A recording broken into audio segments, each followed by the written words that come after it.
Empezamos el tema 4.2, que es continuidad.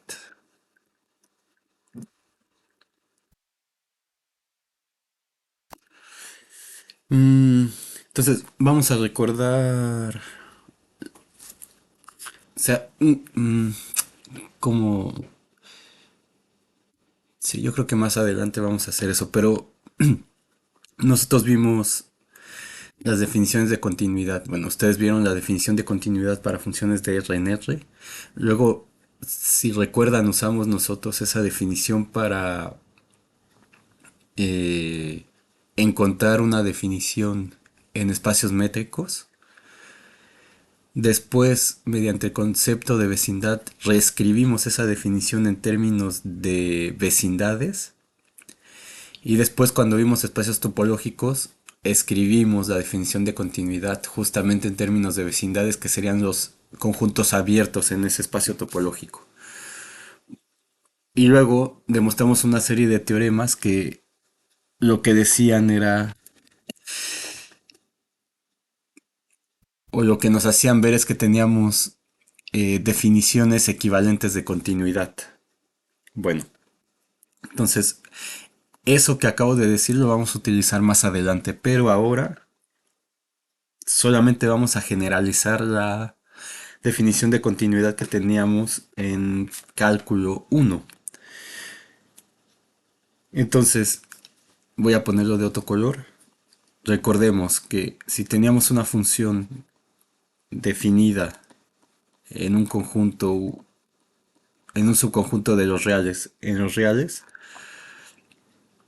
donde tenemos un elemento, un punto de ese dominio de la función, sin importar si ese punto es de acumulación o no, aquí en general es cualquier punto de U, entonces decíamos que f es continua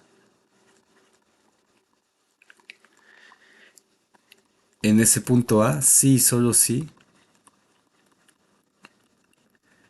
para toda epsilon mayor que cero existe un delta de epsilon mayor que cero, tal que eh,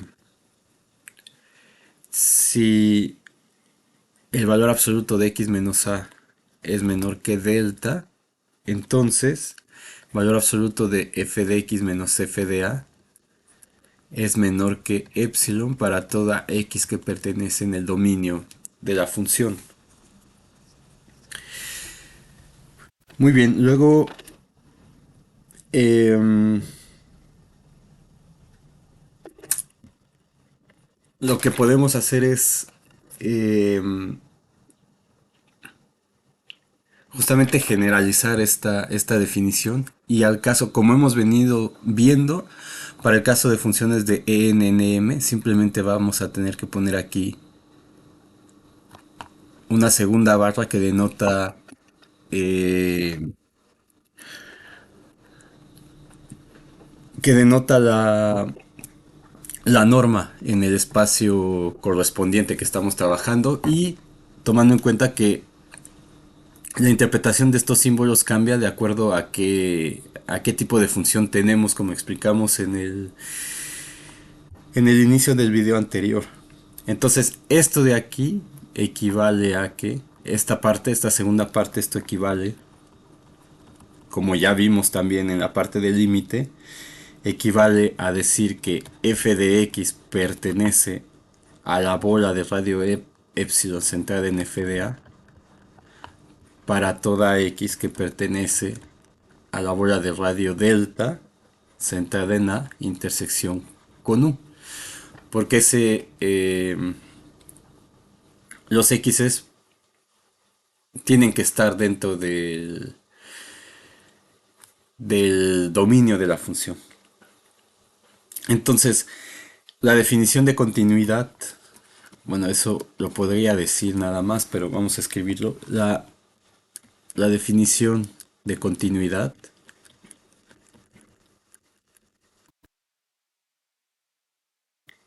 o más bien vamos a ponerlo así.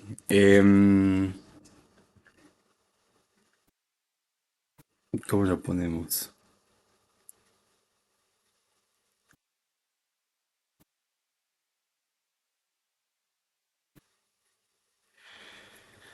la diferencia, vamos a poner, la diferencia entre la definición de límite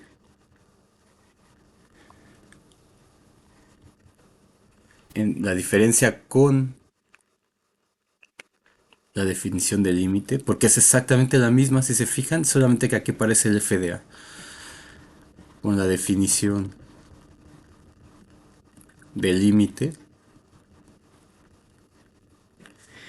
es que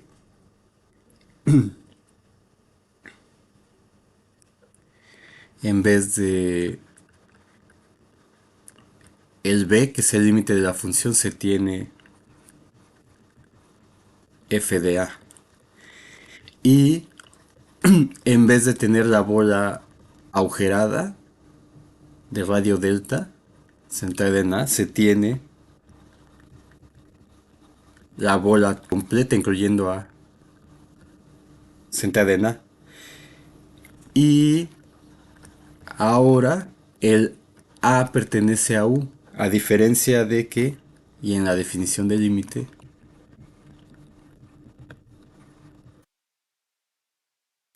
ese A tenía que ser un punto de acumulación del dominio de la función para que la definición tuviera sentido. ¿De acuerdo? Ahora, también recordemos para ir como conectando todo lo que hemos visto, que para espacios métricos, en espacios métricos,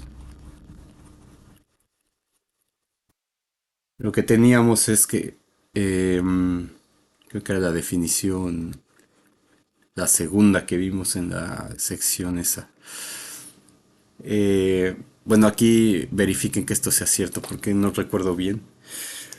Lo que decía es que si x, de x y de y son espacios métricos,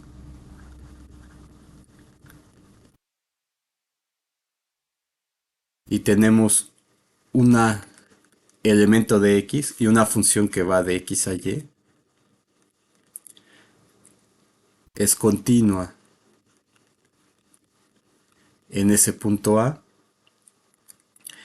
si solo si para toda epsilon mayor que cero existe un delta mayor que cero tal que la distancia, o tal que si la distancia en el espacio métrico x entre x y a es menor que delta, entonces la distancia en el espacio y entre las imágenes de esas dos cosas bajo la función es menor que epsilon para toda x que pertenece a x. Entonces, justamente en el caso, o sea, ambas definiciones son equivalentes cuando yo pongo aquí que es los números reales con la métrica euclidiana, que es la del valor absoluto. Y aquí pongo los números reales con la métrica del valor absoluto igual.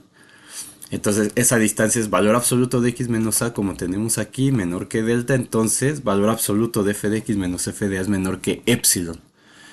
Entonces esta cosa la voy a generalizar para una función de en a m.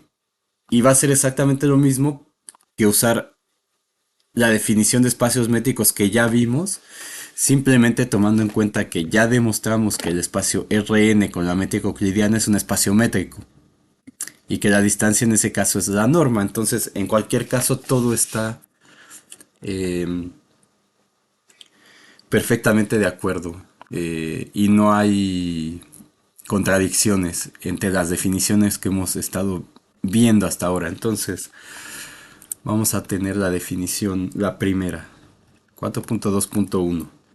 Entonces, si tenemos una función f definida en un subconjunto de en a em y tenemos un punto a que pertenece a u, entonces vamos a decir que f es continua. En a, sí, solo sí,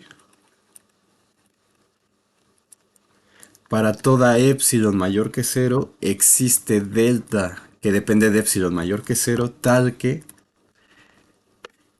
em, si la norma de x menos a es menor que delta, entonces la norma de f de x menos f de a es menor que epsilon para toda x que pertenece a u. O equivalentemente, en términos de vecindades, entonces esto ya no tenemos problema porque ya lo hemos discutido anteriormente. Significa que f de x pertenece a la bola de radio epsilon centrada en f de a para toda x que pertenece a la bola de radio delta, que depende de epsilon, centrada en la intersección con u. Y decimos que f es continua en un subconjunto del dominio de f, si solo si es continua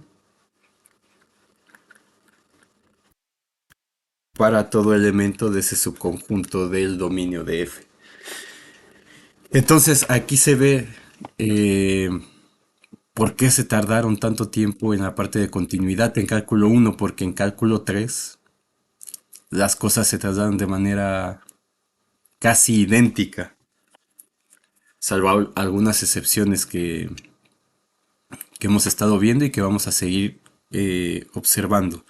Pues esta definición es exactamente la misma que esta, solamente que aquí es la norma en el espacio EN, aquí es la norma en el espacio EM, y aquí esta X significa un vector en el espacio EN, y esta A es un vector en el espacio EN, según la notación que vimos al principio del video anterior.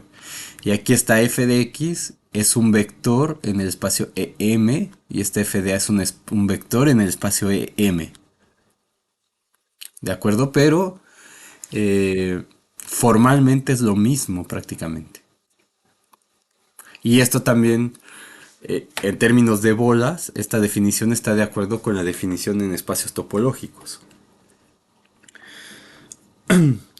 Muy bien, entonces, bueno, la interpretación gráfica de esto, digamos, sería, yo tengo el conjunto U aquí como subconjunto de EN, y por acá me lo va a mandar una imagen. Quién sabe cómo sea, pero digamos esto está f de u, que está en el espacio EM. Yo tengo la función f. Entonces tengo un punto A en u. Entonces lo voy a agarrar aquí, simplemente para hacer notar por qué aparece esta intersección de aquí de nuevo. Entonces ese es el punto A en u. Entonces la función f va a ser continua aquí. Sí, solo sí para... Yo tengo el A, y entonces bajo la función f, este A me lo manda a un... No sé, digamos que está aquí a un f de A. Un f de A. Entonces va a ser continua sí, solo sí para toda bola de radio epsilon centrada aquí. Entonces para toda bola de radio epsilon centrada en f de A.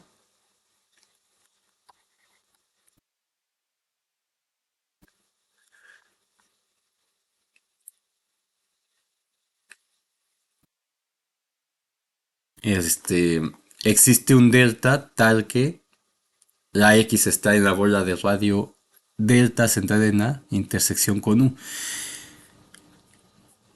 Entonces existe una delta de este lado,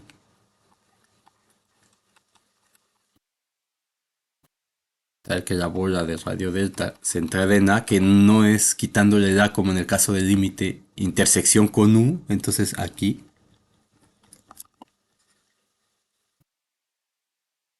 tengo todas las X's que se aproximan a ese punto A, justamente en esa bola de radio delta. ¿De acuerdo? Entonces esa intersección se toma porque tengo puntos X's en esa bola que están fuera del dominio de la función f. Entonces por eso tengo que tomar los X's ahí, aquí. Entonces yo tengo una bola de radio epsilon, puede ser tan chiquita como yo quiera o grande, no importa, es para cualquier radio epsilon. Si yo tengo una f de x aquí, pero el amarillo me dijeron que no. Tengo una f de x aquí por ejemplo. Entonces, si esa f de x es tal que la distancia con f de a es menor que epsilon, lo que quiere decir que esa f de x está dentro de esta bola, entonces eso significa que hay una delta de este lado tal que la x cuya imagen es esa f de x está dentro de esta bola también de radio delta. Intersección con el dominio de u. Entonces, si eso no se cumple, la función no sería continua. Entonces, así sería la interpretación con estos diagramas como de topología. Y ya después, bueno, vamos a ir viendo cómo poder hacer las cosas de manera más de acuerdo al ejemplo o al problema específico que se tenga. Entonces, en cálculo uno da la definición de esto y después lo que demuestra inmediatamente es que si A es un punto aislado del dominio, entonces la función es automáticamente continua en ese punto aislado. Y también se tiene que... ¿Cuál era el otro? Claro. Si A es un punto de acumulación del dominio de f, entonces f va a ser continua en A si solo si el límite cuando x tiende a de f de x es igual a f de A, que es la definición que se aprende en la preparatoria, por ejemplo. Entonces, no recuerdo si mencioné esto, pero si... Yo creo que sí, pero no recuerdo. Voy a hacerlo de nuevo aquí. Si yo tengo un subconjunto de un espacio topológico X, no vacío, y si tengo un elemento en ese S, entonces tengo dos posibilidades. Que A sea un punto de acumulación de S o que A no sea un punto de acumulación de S. Entonces, si A es un punto de acumulación de S, entonces significa que cada vecindad agujerada de radio delta centrada en A contiene al menos un punto de S.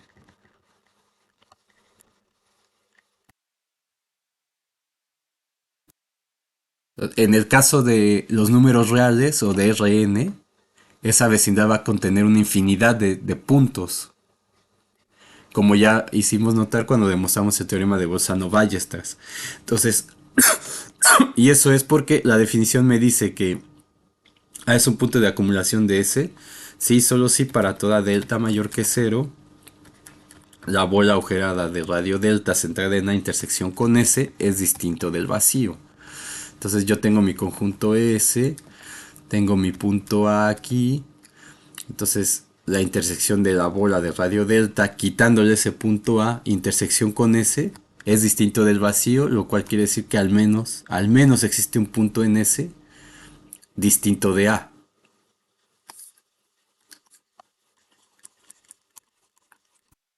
Entonces tiene un amigo, tiene un compañero ahí, no está solo, digamos. Ahora, si A no es un punto de acumulación de S, vimos que a eso se le llama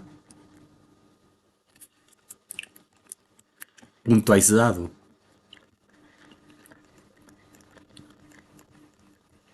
Y sí lo vimos porque vimos una equivalencia con la cerradura. Entonces, es un punto aislado de S. Entonces, eso quiere decir que existe una delta mayor que cero tal que la bola de radio delta agujerada centrada en A no contiene puntos de S.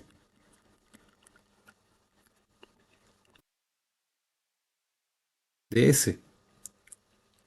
Entonces, es decir, que existe delta mayor que cero tal que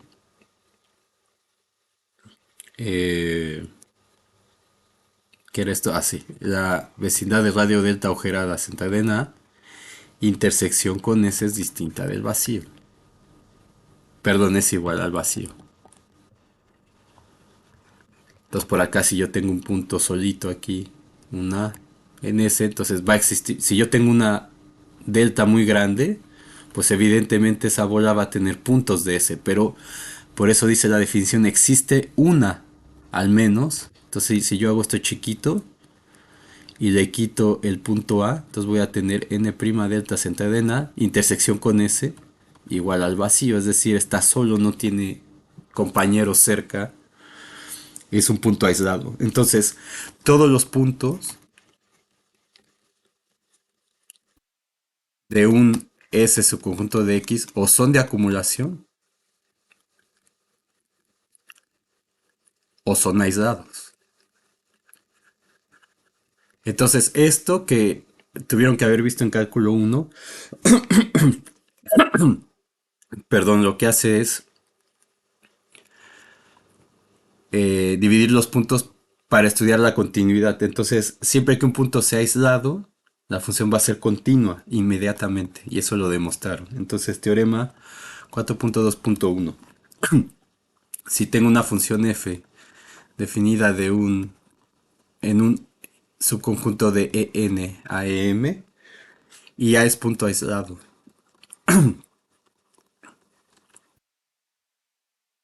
del dominio de la función, o sea, de u, entonces f es continua en u. Y la demostración es la misma que la que vieron para funciones de R en R. Solamente hay que cambiar valores absolutos por normas. Y eso es todo. Entonces, sea A un punto aislado. Bueno, eso de punto aislado lo voy a poner como que no es un punto de acumulación de U. Es decir, es un punto aislado. Aquí lo estoy diciendo. Entonces, eso significa que, por definición, existe un delta mayor que cero, tal que la vecindad agujerada de radio delta centrada en la intersección con U es igual al vacío. Entonces, en otras palabras, lo que significa esto es que la intersección de la bola no agujerada con U es igual al punto A. Y entonces esto quiere decir que para toda epsilon mayor que cero existe un delta mayor que cero tal que la norma de f de x menos f de a es menor que epsilon para toda x que pertenece a la vecindad de radio delta centrada en una intersección con u, que es igual a a. Y entonces, por lo tanto, la función es continua en a.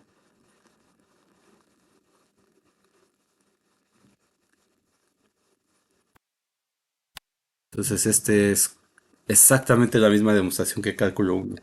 Ahora, la siguiente que es más, bueno, este es importante porque cualquier teorema que tengan de continuidad, la demostración va a ser trivial si es un punto aislado y entonces solamente hay que concentrarse en los puntos que son de acumulación. Entonces tenemos el siguiente teorema 4.2.2. Si tengo una función definida en un abierto de en a m y a es un punto de acumulación de u, entonces f es continua. Bueno, voy a ponerlo así. Entonces f es continua en a si, solo si el límite cuando x tiende a de f de x es igual a f de a. Muy bien, entonces vamos a demostrar esto. La demostración de nueva cuenta es exactamente es una copia de la demostración de cálculo 1. Entonces, eh, si f es continua en a, bueno, primero supongamos que a es un punto de acumulación. Entonces, si f es continua en a, eh, y A pertenece a U, porque esa es la definición. Bueno, aquí no lo mencioné, por eso esto es igual a A, porque A pertenece a U. Entonces aquí pues A pertenece a U. Es lo que dice la definición. En A que pertenece a U. Entonces esos A's que pertenecen a U, o sea, ya no tengo que si es abierto, por ejemplo, Entonces, este punto es de acumulación, pero ese punto no pertenece a U. Entonces, ese punto no le analizo la continuidad según la definición. Tiene que ser puntos que están en el dominio. Entonces, si yo tengo el intervalo abierto AB, por ejemplo, entonces no puedo decir qué pasa en A, bueno, con esta definición, porque ese A no pertenece a U, aunque A sea un punto de acumulación. Entonces, lo que estoy diciendo es, yo primero tomo los puntos en A, y entonces todos esos puntos que están en A, por eso aquí no lo puse punteado, ya que tengo todos los puntos que están en A, entonces los separo en puntos aislados y puntos de acumulación. Entonces eso se debería de sobreentender cuando uno ve esto, pero lo recalco para que no haya confusión. Entonces por eso esto de aquí es cierto. Y aquí yo tengo voy a poner A está en U. Entonces voy a tomar los puntos de acumulación. Entonces si F es continuo en A,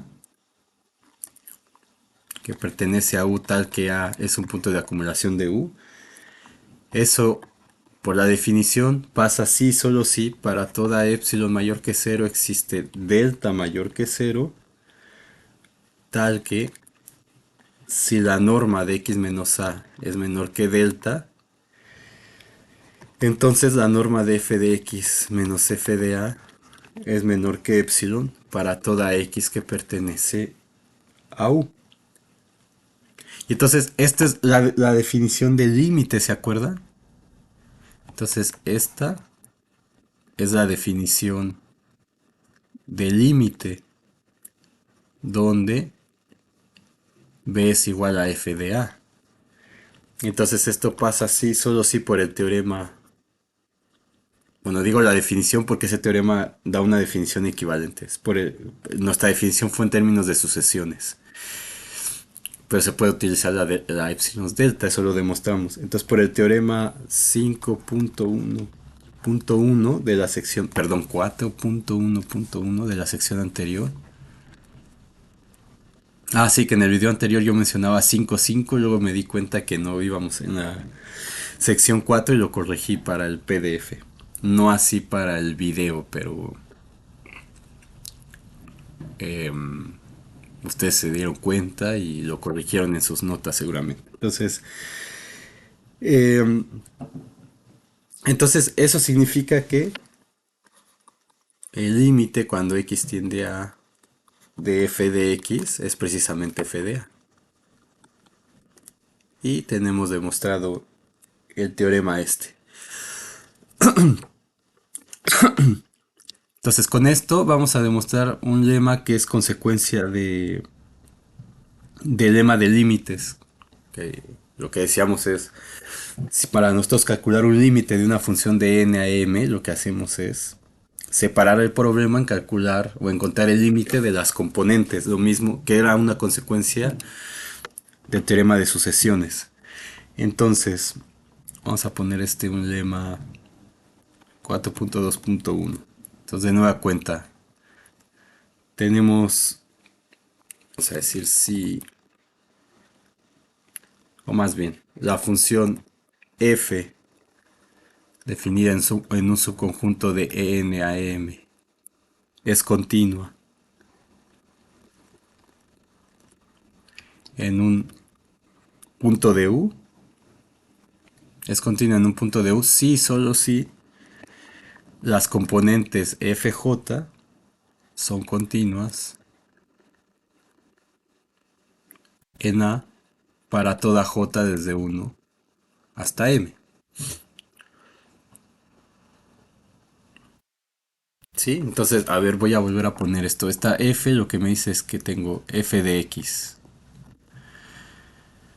Entonces, eso es f1 de x1 hasta xn. Esto ya lo pongo, pero ya lo explicamos en el video anterior. Entonces, fm de x1 hasta xn. Entonces, ¿quiénes son estas FJ? Son estas. Desde 1 hasta m. Entonces, F1, F2, F3. Entonces, cada una de estas FJ es una función que va de en a e. que son las hipersuperficies. Entonces por eso en las cuestiones de derivada y todo eso se estudian este tipo de funciones como por separado y las curvas también. Y entonces con esas dos descripciones que uno ya tiene puede encontrar una descripción de lo que es una función como estas. Bueno, entonces ese lema, como se imaginarán también, es la demostración es la misma que cálculo uno. Y bueno, supongamos que, bueno, vamos a decir si A no es punto de acumulación de U, o sea, teniendo en cuenta que A está en U de nuevo,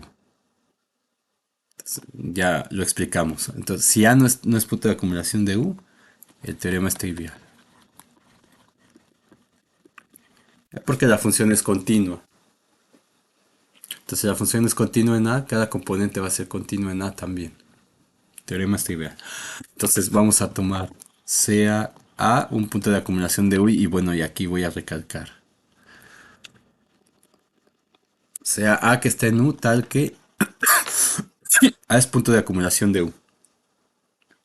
Entonces tenemos que F es continua en A que pertenece a U. Sí, solo sí, por el teorema anterior. Teorema 4.2.1. Sí, solo sí. El límite cuando x tiende a de f de x es igual a f de a.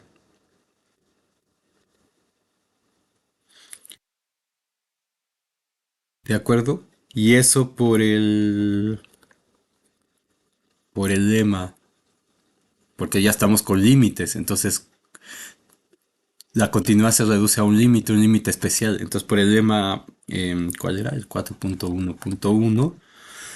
Esto pasa si solo si las componentes tienen límite. Entonces sí, solo si el límite cuando a de fj de x, el límite de fj de x cuando x tiende a es igual a fj de a para toda j desde 1 hasta m. ¿De acuerdo? Entonces lo que quiere decir esto es que para toda epsilon mayor que 0 existe delta mayor que 0, tal que si la norma de x menos a es menor que delta, entonces, en este caso como son funciones reales, estas, las fj, es una función real de variable vectorial, entonces la norma es el valor absoluto. Entonces eso implica que fj de x menos fj de a es menor que epsilon para toda x que pertenece a U. Pero esa justamente es la definición de continuidad que tenemos acá para el caso especial eh, m igual a 1. Entonces por la definición 4.2.1 con m igual a 1 tenemos que fj es continua en A que pertenece a U para toda j desde 1 hasta m.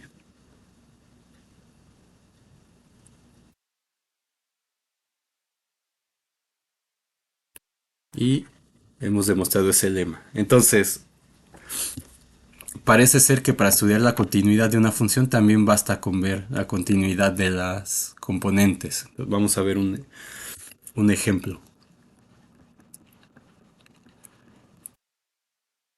Ejemplo 1. Entonces sea f una función que va de e2 a e2. Entonces, ¿cuál es el dominio de esta función? Es todo e2, que eso sería el SU. Por eso tiene la línea esta. Quiere decir que puede ser todo e2 o todo r2.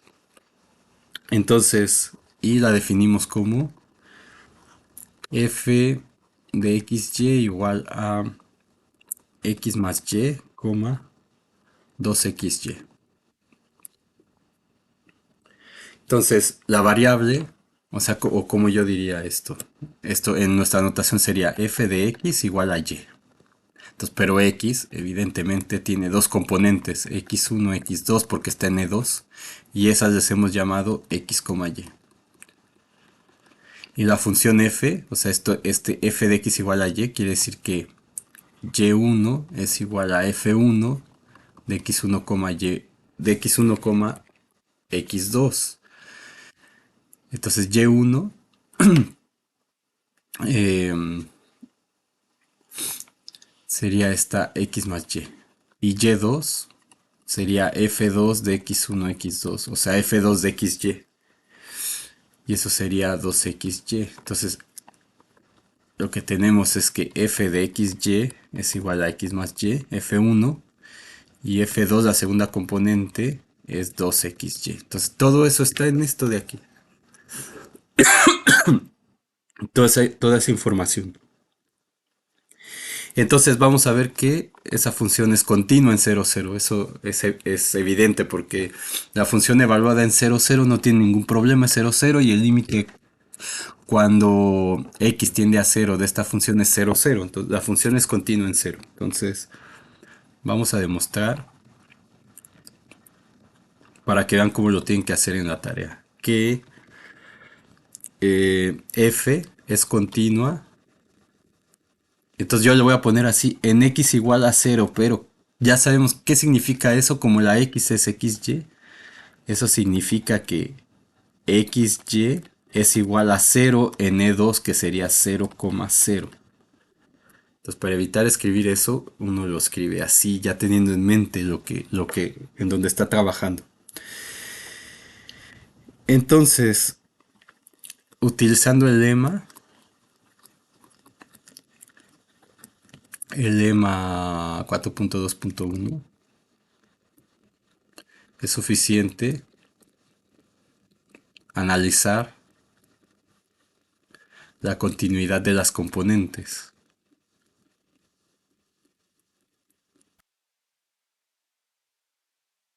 Componentes de f. Bueno, para que no se vea así tan feo, de la función f.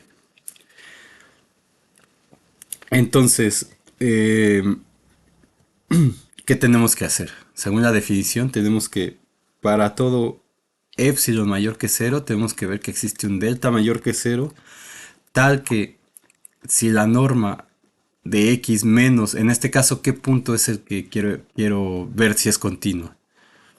En cero. Entonces, x menos cero es menor que delta, entonces la norma de f de x menos f de cero es menor que epsilon para toda x que pertenece a u.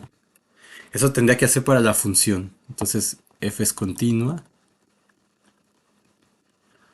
en a que pertenece a u. Si solo si pasa esto, ¿de acuerdo? Entonces, por un lado yo tengo que la norma de x menos cero es justamente la norma de x, que es menor que ese delta. Y ahora lo que yo voy a hacer es por las componentes. Entonces, a ver, voy a borrar eso. Entonces, para las componentes, yo tendría que demostrar que lo mismo que está aquí, lo voy a escribir. Para la fj es continua en a que pertenece a u, sí, solo sí. Para toda epsilon mayor que cero existe delta mayor que cero, tal que si la norma de x menos cero es menor que delta, entonces el valor absoluto de fj de x menos fj de cero es menor que epsilon para toda x que pertenece a Rn, en este caso que es la u que yo tengo. Entonces déjenme borrar esto.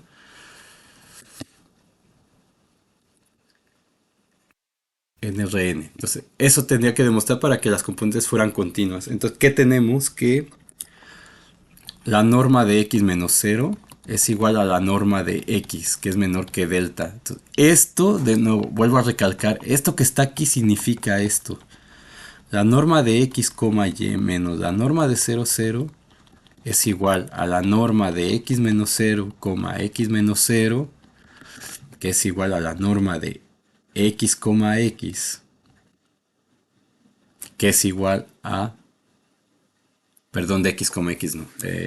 Aquí me equivoqué. De x menos cero, y menos cero, que es igual a la norma de x, y. ¿Y qué es eso? Pues es la raíz de x cuadrada más y cuadrada. Entonces todo esto que está aquí está condensado en esto, que es menor que del. ¿Ok? Entonces ya no voy a escribir estas cosas así, pero dense cuenta de eso, que hay que tener cuidado. Y hay que tener en mente qué es lo que está representando lo que estoy escribiendo aquí. Entonces yo lo que tengo que demostrar es que FJ, entonces F1 de X menos F1 en cero es menor que epsilon. Entonces F1 es la primera, esta F1 de X es F1 de X, Y. F1 de X, Y, o sea, esto es lo mismo que F1 de X. Esto es F2 de X. Entonces F1 de X, Y es X más Y. Es X más Y.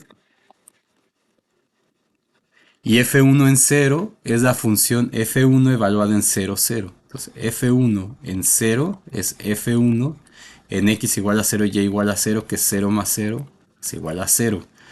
Y F2 en cero es F2 0 0, que es 2 por cero, que es igual a cero. Entonces, menos cero. Aquí es un número real ya. Entonces esto me queda valor absoluto de X más Y. Y esto tengo que ver que es menor que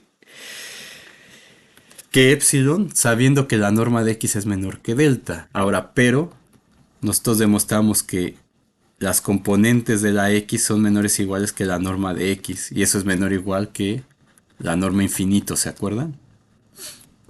Entonces, esto significa que X1, que en este caso es X, es menor o igual que la norma de X. Y que X2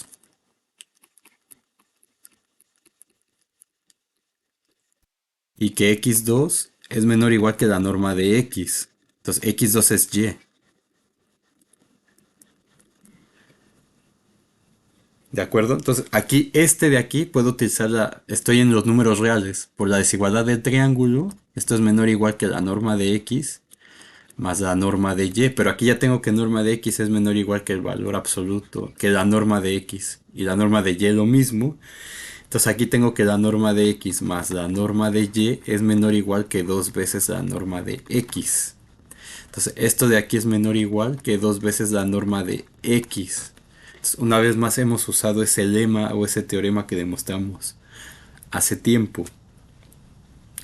Entonces esto me dice que como la norma de X es menor que delta, entonces, y eso es que existe un delta, entonces yo voy a decir sea delta igual a quién? A epsilon sobre 2. Entonces tengo todo esto de aquí, y entonces en este punto, menor o igual que 2 norma de X, pero esa norma de X es menor que delta sobre 2, que epsilon sobre 2, entonces esto es igual a epsilon. Entonces, por lo tanto tengo que la F1 de X, y si quieren, es continua en 0,0. Y ahora tengo que hacer lo mismo para el F2 tomando esto mismo igual. Entonces, para F2, yo tendría que F2 de X menos F2 de 0. Entonces, F2 es 2XY. Y F2 en 0 ya vimos que es 0. Entonces esto me queda valor absoluto de 2XY. Y esto es igual a 2 valor absoluto de X por Y. Que es igual a 2 por valor absoluto de X, valor absoluto de Y. Utilizo todo lo que ya sé de los números reales. Entonces, como ya tenía que el valor absoluto de X es menor o igual que la norma de X y valor absoluto de Y es menor o igual que la norma de Y, entonces esto, perdón, la norma de Y, que la norma de X. Entonces, esto implica que la norma de X por la norma de Y es menor o igual que la norma de X al cuadrado. Entonces, esto de aquí es menor o igual que dos veces la norma de X al cuadrado. Entonces, yo digo, sea eh, para todo epsilon mayor que cero, sea delta perdón, sea delta igual a raíz de epsilon entre 2, tal que la norma de x es menor que raíz de epsilon entre 2, entonces pasa esto y esto de aquí entonces es menor que 2 veces la raíz de epsilon sobre 2 al cuadrado. Esto me queda 2 veces epsilon sobre 2, esto es igual a epsilon. Entonces por lo tanto f2 de xy es continua en 0, 0. Y entonces por el lema, el último que demostramos 4.2.1, f de xy es continua en el punto 0,0. ¿De acuerdo? Entonces, también, por supuesto, se puede utilizar la definición esta de aquí. Pero claro, hay que hacer como un análisis como el que acabamos de hacer acá para poder hacerlo. Entonces, ¿cómo sería eso? Usando la definición, vamos a poner asterisco que pusimos aquí. Entonces, lo que diríamos es que para toda epsilon mayor que 0, esto ya demuestra el ejercicio. Solamente les estoy mostrando que también se puede con la definición completa. Entonces, para toda epsilon mayor que 0 existe delta mayor que 0, tal que la norma de x menos 0, o sea, norma de x, es menor que delta. Entonces, la norma de f de x menos f0, entonces f en 0, o sea, esto lo que tengo es dos vectores f1, f2 menos f1 en 0, f2 de 0. Entonces esto me queda como, perdón, la norma. Esto me queda como la norma de f1 menos f0 en 1, f2 menos f0 en 2. Las componentes, ¿ven? Entonces esto me queda como la norma de este f01 es 0 y f02 es 0. Esas f0 son las componentes de f0. Entonces, este f0 es f01, así lo estoy poniendo como una notación. Que esto lo que quiere decir es f1 de 0, f2 de 0. Entonces eso ya vimos que es 0. Entonces me queda la norma de f1, f2. Y entonces esa norma pues es la raíz cuadrada de f1 al cuadrado más f2 al cuadrado. Entonces f1 es x más y al cuadrado y s2 es 2xy. Entonces 4x cuadrada y cuadrada. ¿Ven? Entonces este es menor que epsilon si la delta se escoge como el mínimo de la raíz de 2 epsilon sobre 2, epsilon sobre 4. ¿Y esto cómo lo sé? Porque ya lo trabajamos acá. Claro, no es exactamente la misma, pero si uno escribe esto aquí se va a dar cuenta que justamente estas son las deltas que hay que agarrar para que cumpla con esto de aquí.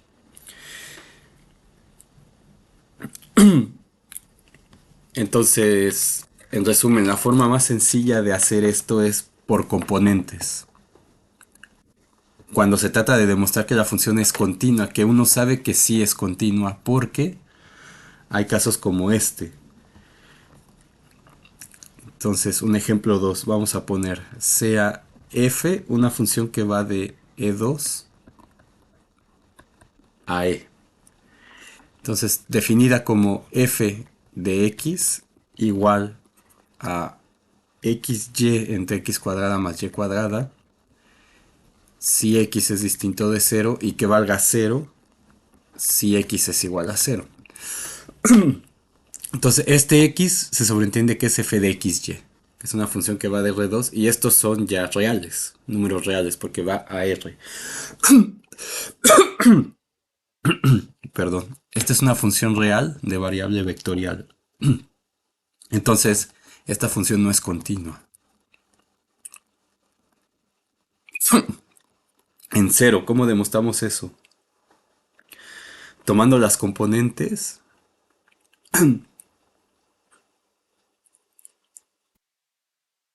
Solamente hay una, ¿ven? O sea, esta manda el xy a la función f de xy. Solamente hay una componente.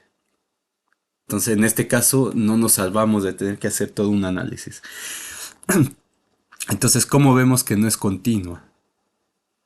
Pues podemos usarla, para demostrar esto, podemos usar la definición de límite, porque la continuidad, o sea, podemos, la definición de límite por sucesiones. Pues sabemos que por el teorema este que acabamos de probar, 4.22, que f es continua en cero si solo si el límite cuando x tiende a cero de f de x es igual a f en cero.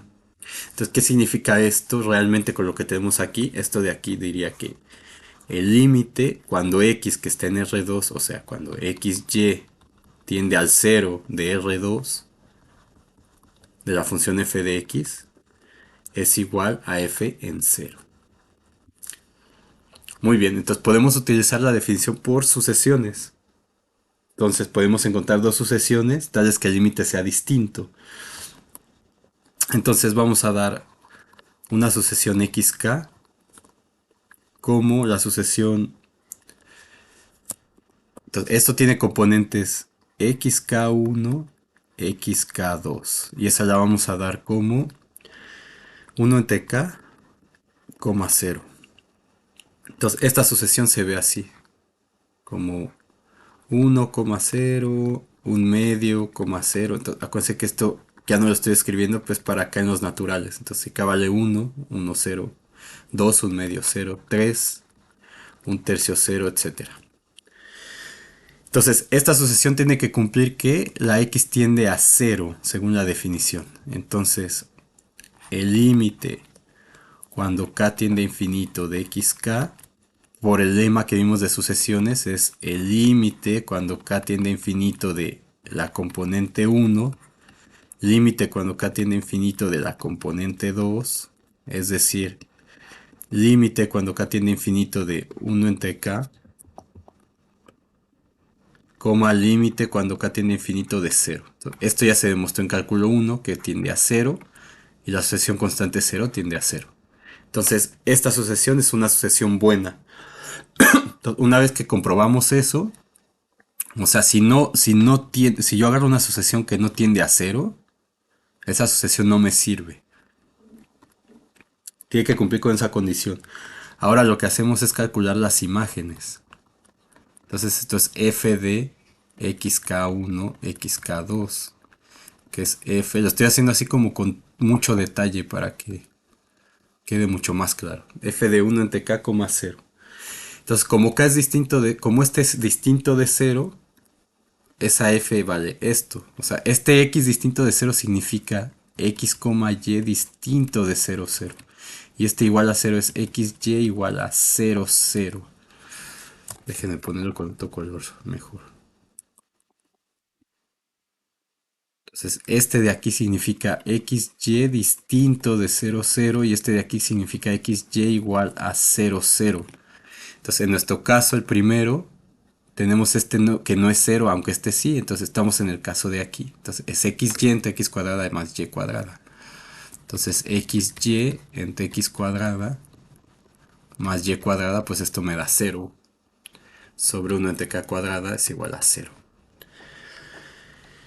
Entonces, el límite cuando k tiende a infinito de f de xk, pues es el límite cuando k tiende a infinito de 0. Es la sucesión constante 0 y eso es igual a 0. Y ahora vamos a dar otra sucesión, sea yk igual a yk1, yk2, la sucesión siguiente que sea 1 entre k, 1 entre k. Entonces cada una de estas, el límite cuando k tiende a infinito de yk es igual al límite cuando k tiende a infinito de 1 entre k, que es igual al límite cuando k tiende a infinito de 1 entre k, pues eso es 0,0. Entonces esta sucesión tiende a 0, 0. Es una buena sucesión. Ahora f de yk sería f de yk1, yk2. O sea, f de 1 entre k, 1 entre k. Entonces, estamos de nuevo en el caso donde no es 0. Entonces es xy entre x cuadrada más y cuadrada. Entonces es 1 entre k por 1 entre k, de 1 entre k cuadrado más 1 entre k cuadrado. Esto me queda 1 entre k cuadrado sobre 2 entre k cuadrado, y esto me queda igual a 1/2. Entonces el límite cuando k tiende a infinito de f de yk es igual a 1/2. Entonces por lo tanto existen dos sucesiones xk, yk que son no constantes, o sea, pertenecen a n menos el punto 0,0, lo voy a poner así completo, tales que xk converge a 0 y yk converge a 0 o 0,0, tales que el límite cuando k tiene infinito de f de xk es distinto del límite cuando k tiene infinito de f de yk. Entonces, por lo tanto, ese problema de continuidad con este teorema se reduce al problema del límite. Entonces, son ejemplos para que vean. Entonces, por lo tanto, f no es continuo. O, por lo tanto, el límite cuando x tiende a 0 de f de x no existe. Y por lo tanto, f no es continua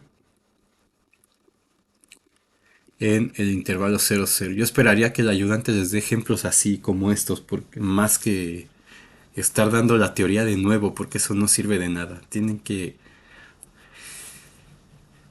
Sí tienen que hacer preguntas de lo que no entiendan de esto, pero aparte tienen que ver ejemplos, porque si no la cosa queda en nada ahí.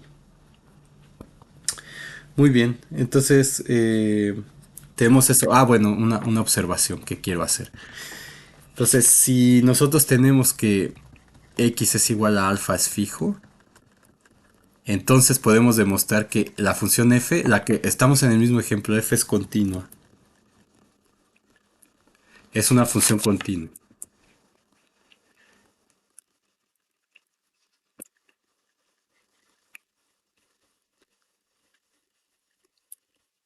De y, porque eso de los límites laterales se los puse en la tarea, ¿no? Estoy esperando a que me agregue lo que me va a agregar para ponerla. Entonces, si y es igual a beta fijo, entonces f es una función continua de x. Entonces, ¿por qué? Porque yo tengo en el primer caso f de alfa, 0, eso es igual a 0, porque alfa es distinto de 0 fijo. Para toda alfa, perdón, para toda alfa que pertenece al conjunto E. Entonces el límite, cuando y tiende a 0, aquí sí cuando y tiende a 0, de la función f de alfa, y va a ser igual a qué? Al límite, cuando y tiende a 0, si alfa es distinto de 0, pues tendría alfa por y entre alfa cuadrada más y cuadrada. Entonces el límite cuando y tiende a 0 de esto es 0 entre alfa cuadrada, que es 0. Siempre y cuando alfa sea distinto de 0. Si alfa es igual a 0, entonces la función vale 0, la f. La f vale 0. Entonces, eso sí, alfa es igual a 0. Entonces lo que tenemos es que el límite cuando y tiende a 0 de f de alfa y es igual a f de este es igual a 0, a f00. Entonces, por lo tanto, esto demuestra que f es continua. Es una función continua de y.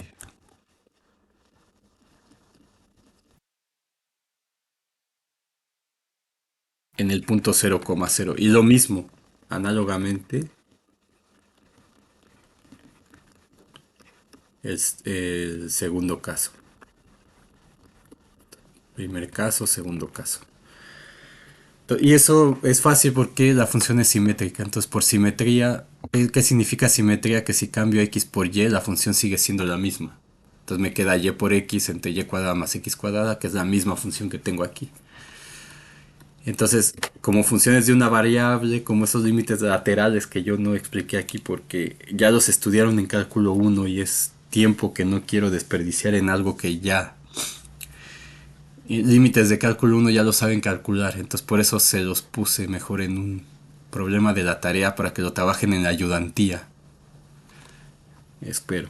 Entonces, todas las proposiciones de continuidad relacionadas con la suma de funciones, multiplicación, etcétera, van a ser consecuencias de las propiedades del límite. Entonces, debido al teorema 4.2.2, todas las propiedades de continuidad referentes a operaciones aritméticas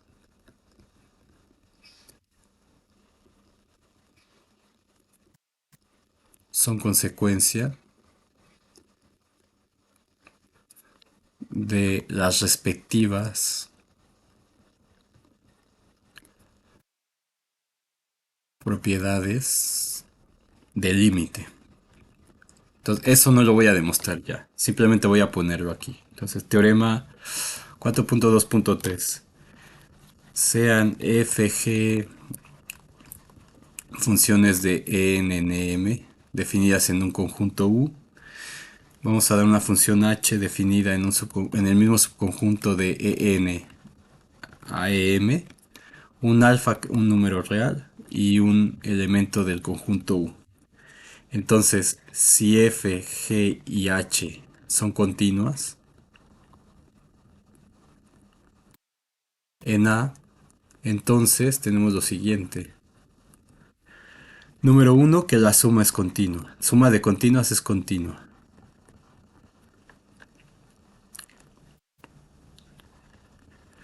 Número 2, bueno, suma o resta de funciones es continua. El producto de un escalar por una función continua es continuo. ¿Qué más? El producto de esa función escalar h, perdón, sí, escalar. Déjenme borrar, aquí me equivoqué.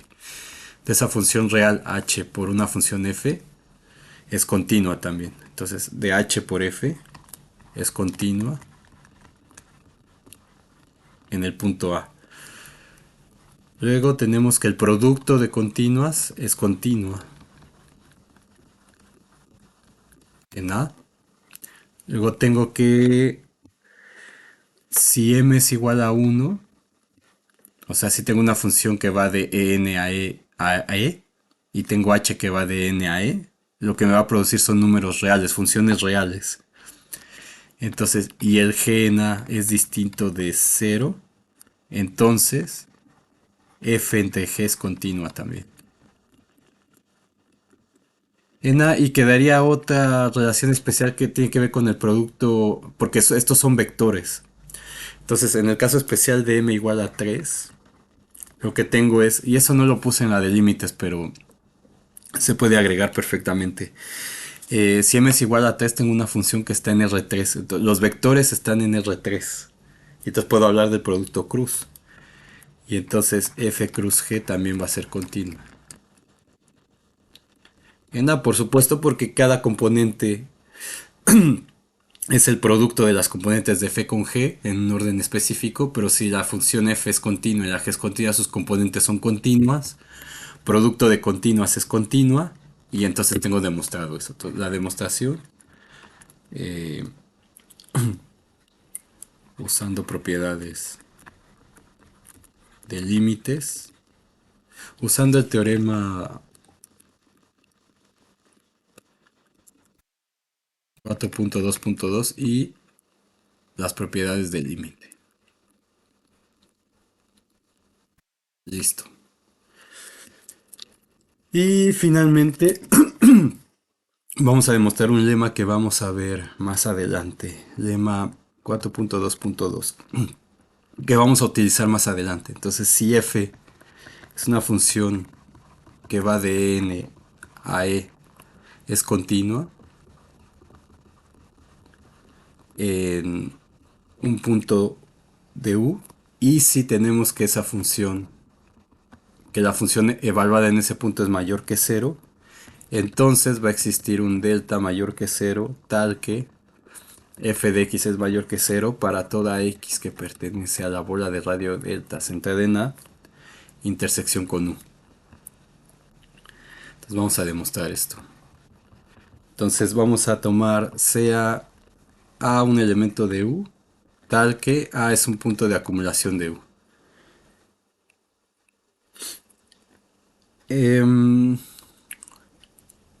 Ok, entonces tenemos que f es continua en a. Entonces esto lo que significa es que para toda epsilon mayor que cero existe delta mayor que cero tal que f de x pertenece a la bola de radio epsilon con centro en f de a para toda x que pertenece a la bola de radio delta centrada en a intersección con u. Entonces, como la f de x pertenece a esta bola, lo que significa es que el valor absoluto de f de x menos f de a es menor que epsilon. Y ahora, como f de a es mayor que cero, podemos elegir. Entonces, esto vale para toda epsilon. Entonces podemos elegir epsilon igual a f de a, porque es mayor que cero. Entonces lo que tendríamos es que existe delta mayor que cero, lo que dice aquí, tal que para toda x en n delta de a intersección con u, tenemos que f de x menos f de a es menor que f de a. Entonces, como esto es valor absoluto, esto yo tendría que menos f de a es menor que f de x más f de a, perdón, menos f de a, que es menor que f de a. Entonces, si esto lo quito, me queda que 0 es menor que f de x y esto es menor que 2 veces f de a. Es decir, f de x es mayor que 0. Entonces, toda esta parte, la mayoría de las cosas la estamos tomando del Sagan. Entonces, por ejemplo, Sagan no demuestra este teorema. Lo deja como tarea, que probablemente lo haga yo también, pero ya está aquí. Entonces con esto terminamos la parte de continuidad. Vamos a ver en el siguiente video las imágenes directas, imágenes inversas y yo esperaría que ya empiecen a trabajar con esto y si no me envían los ejercicios hoy, yo creo los subo la tarea ya y les pongo qué ejercicios tienen que ir haciendo.